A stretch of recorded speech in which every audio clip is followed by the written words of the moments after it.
Hey everybody, welcome back to Engage on 101.5 UMFM. Today we are going to be speaking with Sscope.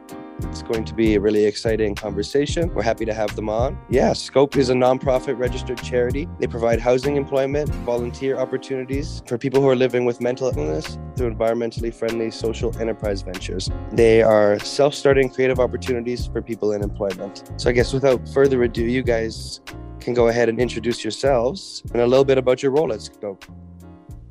Hi, so my name's Sadiha. I am the communication specialist here at Sscope, but also that's just one of the many hats I wear here, as we all do when working here with Sscope.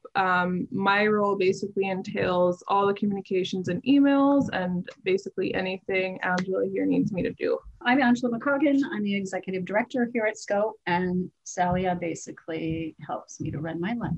She's fantastic. Sweet. So how long have you both individually been with Sscope exactly? So I started this June. So it hasn't been a long time, but I feel like I've been working here for a long time now. Yeah. In a good way. In a good way. In a good way. Yeah. So I actually was on the board of directors at Sscope for almost 10 years before I became the executive director. And I've been the executive director for just over 5 years. Amazing. So why don't you tell us a little bit about the kind of programs and services that you guys are offering the community? So we provide, like you had stated, we provide employment for people living with mental health issues. When in their recovery, they are ready to venture into either some employment or some volunteer opportunities. We have many different diverse business social enterprise business streams. We cut grass, we shovel snow, electronic waste recycling. We have a thrift store, we have a bike shop. We do hoarding cleanouts. We do home store packages for kids aging out of care.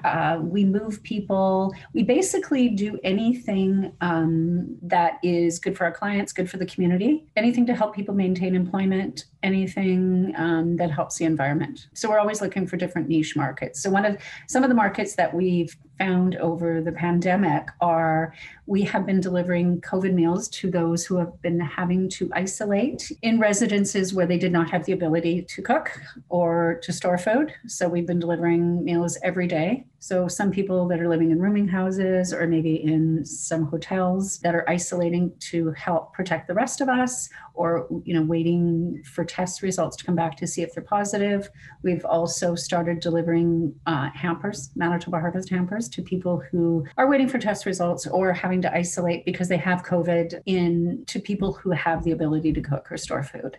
So yeah, we've found some niche markets during this pandemic that have enabled us to not only survive, but thrive during the pandemic. We've increased our capacity and our employment for people, whether that's our casual employees or that's our inner staff. Our team staff, who mostly all are also living with mental health issues. That's a lot of things that you guys do within the community. That's awesome. It's good to hear that, the range is so good. I guess, no pun intended, the scope is so large. Yes, it is. Since we're on the topic of the pandemic, what were some of the challenges, I guess, as COVID-19 started coming into play? Hopefully sort of things are going to be getting back into a bit more of a groove now. People are getting used to kind of, what we need to do to be able to get through this. But what were things like? What were some of the challenges that COVID-19 presented?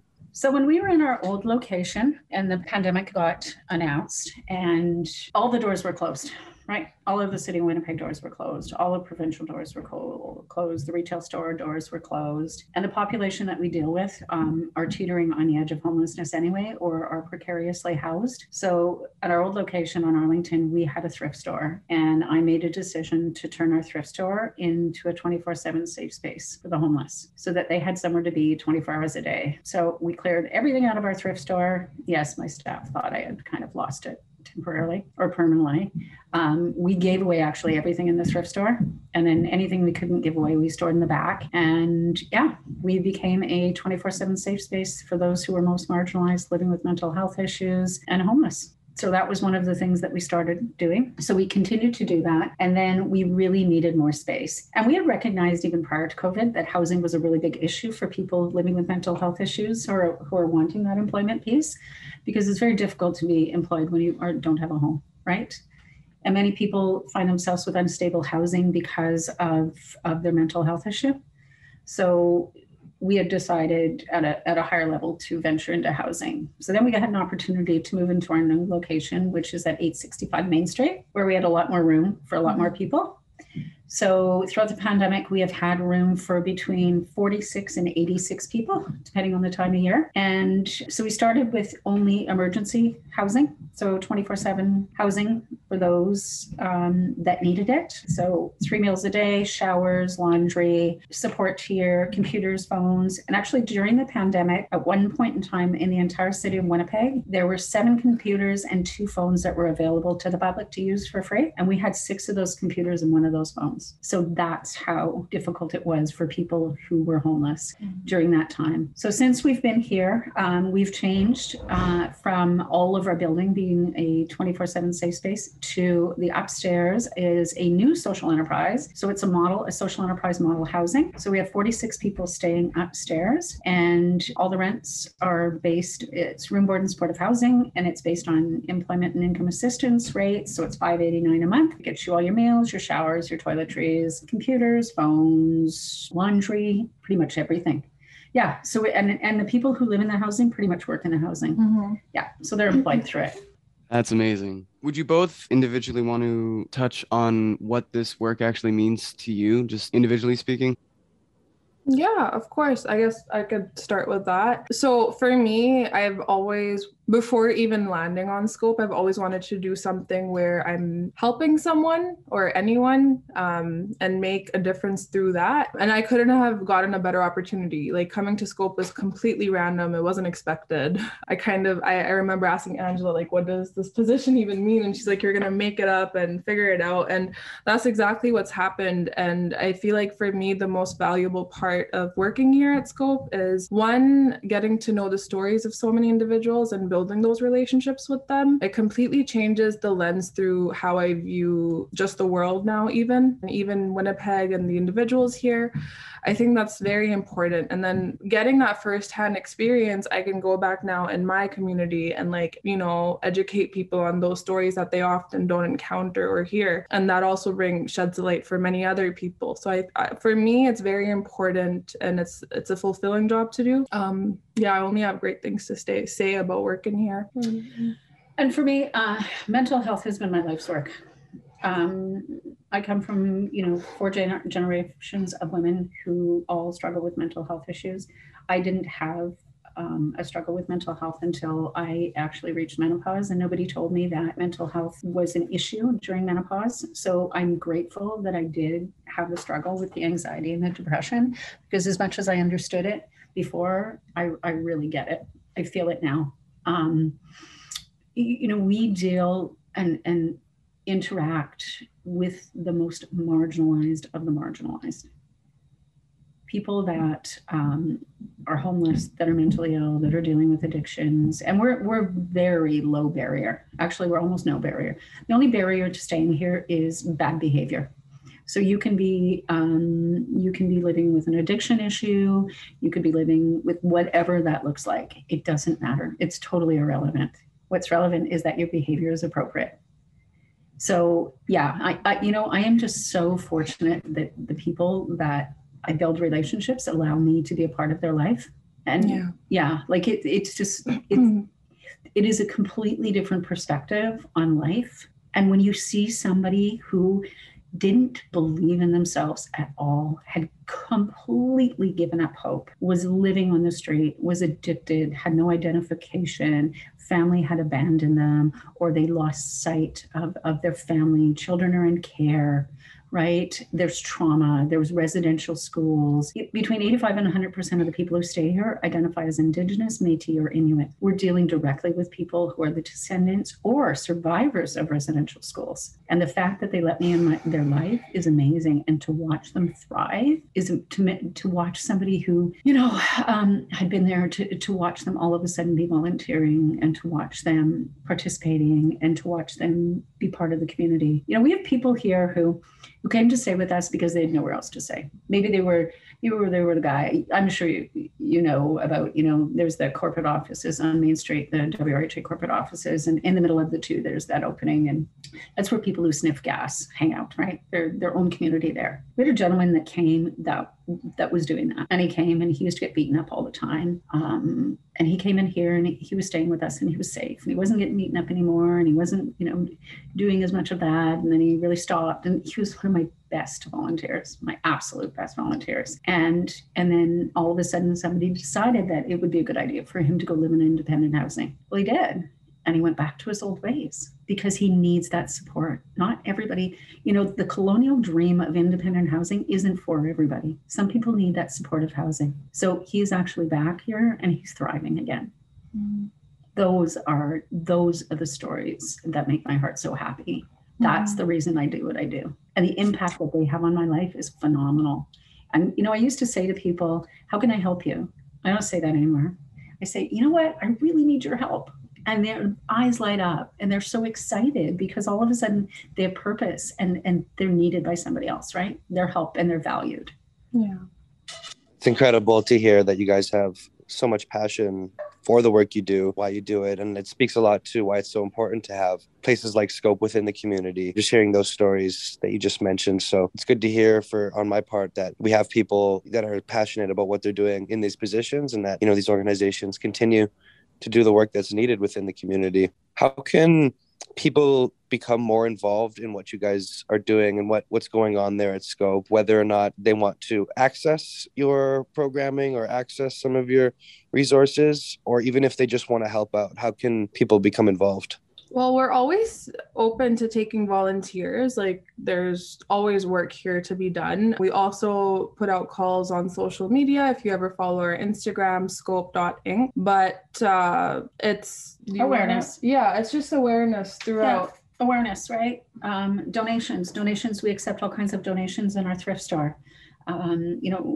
Good quality clothing, furniture, stuff like that. So another thing that we do, another little niche market we have is I think I mentioned it, was we provide home starts for kids aging out of care, so aging out of CFS, and also people maybe that are getting discharged from hospital that lost all their belongings. So we put together a package. It's got a new bed, new bedding, sheets, pillows, towels, a couch, chair, coffee tables, kitchen table, coffee maker, microwave, like everything you could possibly need to start. We also take donations to put those together. So those are $495. And then we go out and stage it, right? Mm-hmm. So we deliver it, we stage it, we set it up. So the person walks in and the towels are hung in the bathroom, right? Shower curtains on the shower rod, new bed's made. Yeah. So anything.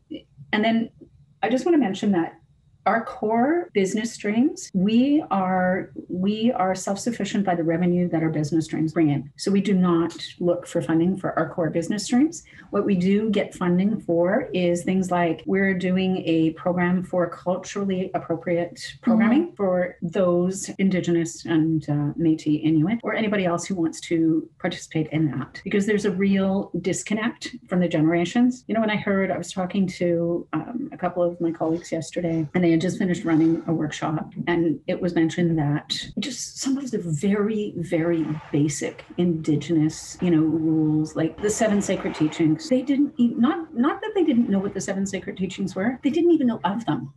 They had never heard of it before. Like, that is heart-wrenching. All of that was ripped out of people through residential schools. Right? It's just, so all of that. Anytime, we also, we did a big service during COVID for seniors.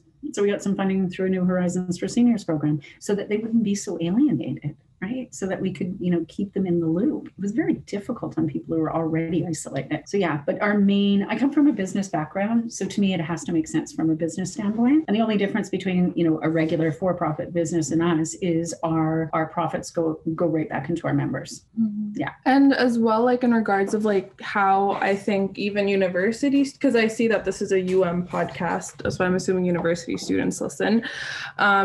We, like Angela mentioned, we do offer programming here. So something that I started here was baking. So we do baking twice a week, and a lot of our residents really look forward to that. And it's just heartwarming to see them get excited for that.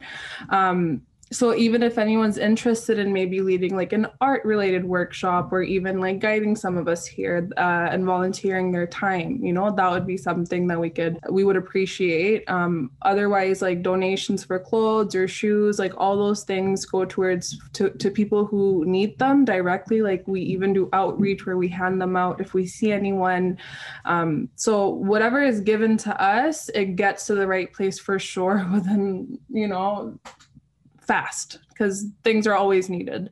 So I kind of just wanted to put that out there too. 100%. Would you be able to speak to some of the long-term goals of Sscope as an organization? Oh yeah. We're just going to keep doing what we're doing.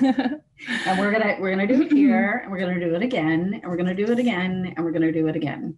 And we're going to create some other types of housing, because what we've noticed is that, so we've had people come in here, as an example, a young lady came in here. She was addicted. She was also pregnant. So she came in here to live with us in our supportive environment. She kicked the drug habit so that she could have a healthy baby. She lived here. She moved into Villa Rosa, which is a home for unwed mothers, essentially, had her baby, and then they moved her into independent housing. So, and she's doing okay, but she struggles without the support. So she comes here quite often so that we can, provide this. She knows that she can walk in and my guest services will grab the baby, or I'll grab the baby, and like just to take that load off, right? Like it's very difficult. You're alienated and you're isolated, and we want housing. We want that second stage housing in our parking lot, right? So that she can live there. And then we're just like a 2-minute walk away when she needs us, when she needs that support, right? That's what we need. We're a community here. We're very much like an encampment, except you have a roof over your head, food available, it's safe, but it's a community, and our community decides what our community wants. So we don't tell them. We have focus groups and say, okay, what do you want? What does this look like to you? What would you like? And that's the difference, right? And we also, even our emergency shelter. So when you decide that you want a mat here, so you sign up for your mat and you stay here overnight and you get our services, and then you get up in the morning, you state whether or not you want to come back and get that mat for the next night. And as long as you come back, it's there for you again. If you do not come back, then you lose it. Or if you don't say you want it, then you lose it. But otherwise it's, you keep that mat until you decide to give it up. Plus, if they want to volunteer or be involved with the programming that we have going on at the given day, they're welcome to stay, as long as like you're doing something with that time and learning some type of skills. And I don't know if you already mentioned this before, but with our residents, we often offer them like volunteer opportunities and then work opportunities to give them those basic skills that I feel like a lot of other jobs and places don't like to give out. So we really try and set them up with all the things that we can offer for success in the future. That's awesome. That's really good to hear. And very touching stories. Just, hearing some of these firsthand experiences, those are definitely things that touch my heart, and it's good to hear. I know that you guys do a lot of work with very marginalized people who face a lot of barriers here in society, whether it be due to colonialism or just other things, right? There's so many factors that can come into play. But does your organization face any barriers? Do any barriers come to mind that, can prohibit you guys from doing the great work that you guys do? Yeah. We're trailblazers here, right?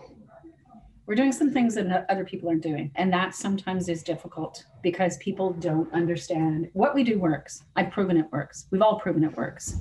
My team and I, right? But because we are trailblazers, it's very difficult to get governments to believe in what you're doing. So we're waiting actually to secure the funding for our building. We've applied to something called the Rapid Housing Initiative through the federal government to purchase the building. We'll be finding that out on December 1st. Yeah. So that is a huge barrier, right? So yes, getting the social return on investment is incredible. A hospital stay, so it costs somebody, even if someone's on EIN, they're not working to pay their room and board. And a lot of our clients are working. They've moved up to that, right? It costs you $19 a day, $19.50 for all of the services that we provide for one day, $589 a month. You take that person, you incarcerate them, you put them in a hospital, right? You pick them up by the police, you put them in the remand center, all of that is costing you way more money than that. So the social return on investment is astronomical. Like one ambulance ride is what, $500? They don't have money to pay it. So you know what? Society's paying for it. All you had to do was put them in a bed so they didn't get, right? They weren't out on the street getting frostbite and then having to be on top of the ambulance ride. You got to hospitalize them for a month. So what is that costing society? 46% of the city of Winnipeg's budget goes to emergency services. 46%. But they have a very difficult time, all three levels of government buying in, right? Because they don't understand that social return on investment. I think it's changing a little bit, but it's just, it's the way that the monetary system works within government, right? It's just not meant to recognize that social return on investment. So yeah, that is one of the largest barriers. Also procurement opportunities with governments, right? I don't want your charity. Don't give me your charity. Give me your work. That's what I want. You know, we have a lot of snow customers right now. So that's one of the things we do is we do snow shoveling. I actually went out on a crew because we had all these customers. So I had to go out and we got all that snow, a couple of weekends ago. So I went out and some of the people I took were people that you used to see drinking on Main Street, right? Or lying on the sidewalk on Main Street, that people would walk by because they wanted to get to buy something. They were out with me and they were out with my operations manager shoveling snow, happy as can be because somebody finally gave them a chance and somebody believed in them. That's the difference we make. Very good to hear. It sounds incredible. I'd love to take a stop by and come check out the organization at some point. For any of our listeners, what would be the best route for supporting you guys, finding out about what y'all have going on? Would it be Instagram, your website? What's the best way to go about that? I feel like speaking to students, since I am until recently was a student too, I feel like checking out our Instagram, definitely sharing those posts. If there's like an ask for donations, sharing those. And like, I find I'm a hoarder. I have a lot of stuff that I don't touch. And then when I give it here, I see someone using it and like, you're giving something old for one person is another thing that's gold for. I butchered that, but you know what I mean? I think there's a lot of value in donating things. You can give them a new life and also just spreading the word for this and bringing awareness. I think that is very important because a lot of people don't seem to know about Sscope and what we do, and social media has the power to change that. So I think that's something I would say. Yeah, our website, talk about mental health. Please talk about it. I'm so sick of hearing let's reduce the stigma. We have the Let's Talk once a year, we have whatever, and it's just like, no.